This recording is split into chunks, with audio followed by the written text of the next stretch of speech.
Olhar para a linha 10 turquesa da CPTM é olhar para uma das ferrovias pioneiras do país. A São Paulo Highway Company inaugurou o eixo de transporte em 1867 para interligar os municípios paulistas de Santos e Jundiaí. Falar da ferrovia que corta o ABC é contar um pouco da história da região, marcado historicamente por ser o primeiro centro da indústria automobilística brasileira. Santo André, por exemplo, tinha o nome de São Bernardo, sendo um local pouco movimentado e sendo a estação mais próxima do centro da freguesia de São Bernardo, na época pertencente ao município de São Paulo. Assim como Mauá, Santo André cresceu a partir da consolidação da ferrovia durante o século XX. À medida que a região metropolitana de São Paulo foi ganhando forma, à medida que as pessoas foram entendendo esse agrupamento de cidades como Grande São Paulo, a ferrovia que corta o ABC paulista foi ganhando a característica de serviço de trem metropolitano. De acordo com o site Estações Ferroviárias, a estação Santo André, por exemplo, teve 95% dos passageiros oriundos de trens metropolitanos. Então, na história da linha 10 da ferrovia que corta o ABC, esse número de passageiro metropolitano foi aumentando em detrimento do passageiro regional. Por exemplo, em 1996, passou o último trem na região do ABC em direção a Santos. Hoje a linha 10 tem basicamente dois papéis: o fluxo de passageiros que se desloca dentro do ABC, que faz a viagem, por exemplo, entre Mauá e São Caetano, e o usuário que se desloca na região metropolitana de São Paulo, por exemplo, de Santo André até Tamanduateí, Brás, Luz e Barra Funda. Esses pontos que são estações de integração. Com o passar das décadas, a linha foi ganhando mais usuários e houve melhorias do serviço. Mas o atendimento ferroviário está longe de estar em sua plena capacidade se a gente comparar com outros sistemas de transportes de massa. Há trechos, por exemplo, que o espaço entre trens ainda é de quase 1 quilômetro, muito superior aos 15 metros prometidos pelo CBTC, nova tecnologia que está sendo implantada no metrô e também na linha 10. Em outras palavras, as melhorias vão tornar possível inserir mais trens e diminuir os atuais 6 minutos de intervalos no horário de pico. A nova funcionalidade, entretanto, está atrasada, sendo que o contrato com a fornecedora foi estabelecido antes do ano de 2010.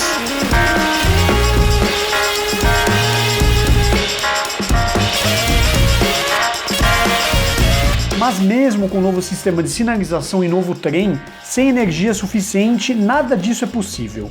Recentemente, por exemplo, um problema em uma subestação da linha 7 deixou a ferrovia paralisada por horas e quem sentiu na pele mesmo foram os passageiros. E para tentar minimizar esse problema de energia, a CPTM está instalando uma cabine seccionadora de energia na região de Capuava. Nessa visita eu pude conhecer essa estação de energia. E ela tem o objetivo de aumentar a confiabilidade do sistema elétrico. A CPTM tem outros desafios, como melhora das estações e infraestrutura, como o sistema de energia e de sinalização.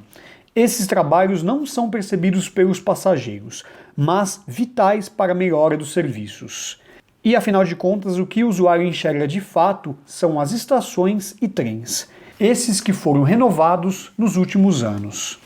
A linha 10 conta com 2 dos modelos mais novos da companhia, tirando a série 2500, e atualmente é servida pelos trens 8500 e 9500, sendo que cada um dos trens tem em média capacidade de 200 pessoas a mais do que os antigos trens da série 2100. Tudo começou com a troca de frota, né?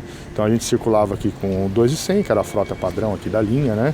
E a gente começou a receber os 7.000, 7.500, logo após a gente recebeu 8.500, 9.500, né? A gente fez a troca de frota, com essa troca a gente aumentou a capacidade de transporte da linha, que a gente tem que lembrar que o 2.100, a capacidade de transporte dele perante aos outros trens mais novos de 8 carros, eles têm uma capacidade de 200 passageiros a mais ou menos, por trem, então a gente aumentou a capacidade de transporte, né? Ainda com os desafios, trabalhadores da empresa se orgulham em terem implantado a melhoria, que fizeram a viagem de ponta a ponta reduzir em 13 minutos. Para o feito, foi unindo esforços de 2 diretorias, de operação e manutenção e engenharia e obra. O grupo se reúne virtualmente e presencialmente, inclusive com visitas a campo que ocorrem todas as semanas. Afinal de contas, é uma contradição. Um profissional que atua na locomoção de pessoas ficar parado e trancado em seu escritório e não sair em campo. De quando nós assumimos a gestão, a gente fez aí alguns grupos de melhoria, né, detectando as melhorias que a gente podia fazer nas linhas e nas instalações da operação que a gente tinha em geral.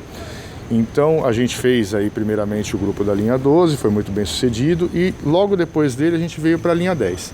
Então na linha 10 o que a gente fez? A gente andou, veio a campo, conversou com as pessoas e montamos um grupo multidisciplinar, maior ainda do que a gente tinha montado na linha 12, porque a gente conseguiu utilizar o advento da teleconferência, né? Então a gente agregou muitas pessoas nesse trabalho, pessoas da manutenção de campo, pessoas de manutenção civil, pessoas de sinalização, pessoas do CCO, da tração, e nós, eu, Sérgio Barbosa, que trabalhamos lá na assessoria, fizemos esse trabalho aí de mapeamento das melhorias que podia fazer.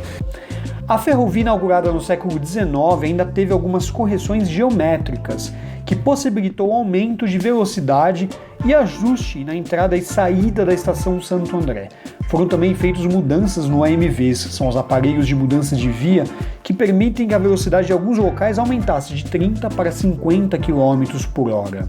Em São Caetano, foi extinto o uso da via auxiliar no sentido Jundiaí, que reduziu o tempo de viagem.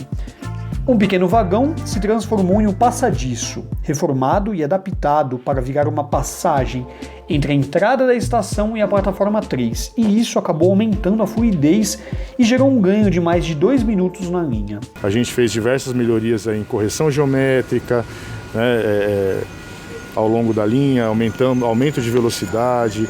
A gente fez ajustes na entrada e saída de Santo André, a gente mexeu no MV, era um MV de baixo desempenho, que a gente tinha que vir com o trem a 30 por hora, então a gente consegue chegar a 50. Além do ajuste civil de MV, para a gente fazer isso, a gente teve um ajuste também de sinalização pequeno, a gente mexeu em alguns circuitos, mudou a codificação de velocidade deles para poder chegar com essa velocidade em Santo André.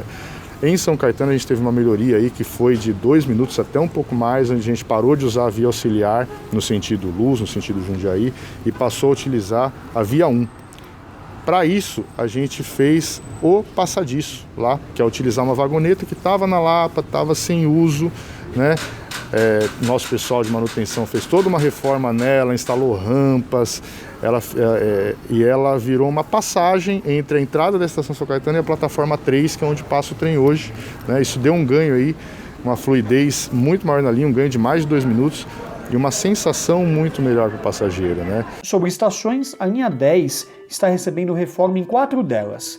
São Caetano terá a remodelação mais significativa, inclusive com uma nova passarela que vai permitir a transposição dos passageiros entre as plataformas. Já em Utinga, Prefeito Saradilho e Capuava, não há grandes mudanças, além do novo piso, alteamento de plataforma, coberturas e o mais importante, que é a acessibilidade plena.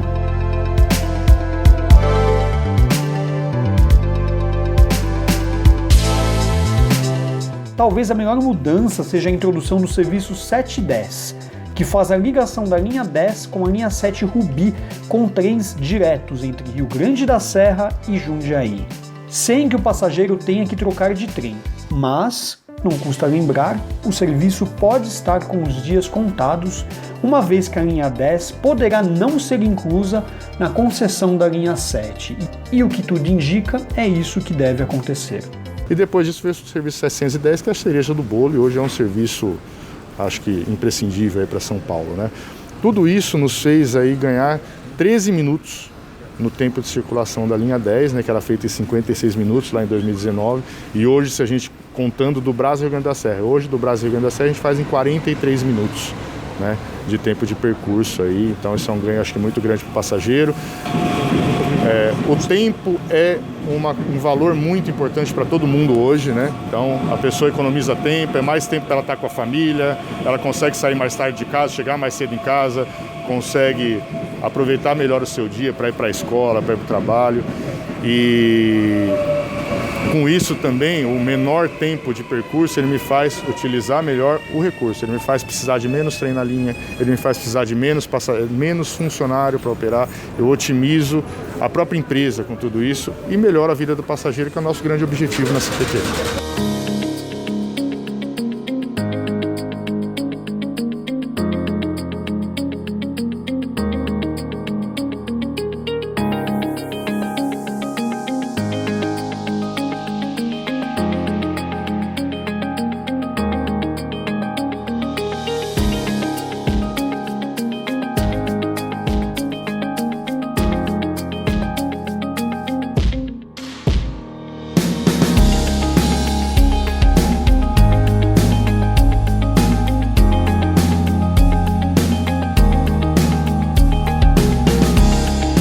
E nessa visita que a gente fez na linha 10 turquesa da CPTM, a gente ficou sabendo que todas essas mudanças que melhoraram a experiência do passageiro no serviço ferroviário foram propostas dos próprios funcionários da CPTM, mostrando que muitas vezes a solução está dentro da própria empresa, sem que a operadora tenha que buscar essa solução de fora. Você viu, né? São algumas soluções até relativamente simples que melhoraram o serviço da linha 10. Claro, eu pontuei nesse vídeo, há melhoras, né? Há muito que se melhorar no serviço ferroviário que corta o ABC Paulista, mas o que foi feito a gente pontua aqui nessa análise da linha 10 turquesa da Companhia Paulista de Trens Metropolitanos. E esse é o primeiro vídeo dessa série que a gente vai analisar e dissecar os atendimentos ferroviários operados pela CPTM em maior profundidade. A gente começou com a linha 10, mas a gente vai falar sobre as linhas 7, 11, 12 e 13. E se você gosta do tema de mobilidade urbana, se interessa pelo tema de transporte coletivo, se inscreva no canal e ative as notificações. É isso, pessoal, vou ficando por aqui, a gente se vê no próximo vídeo, grande abraço.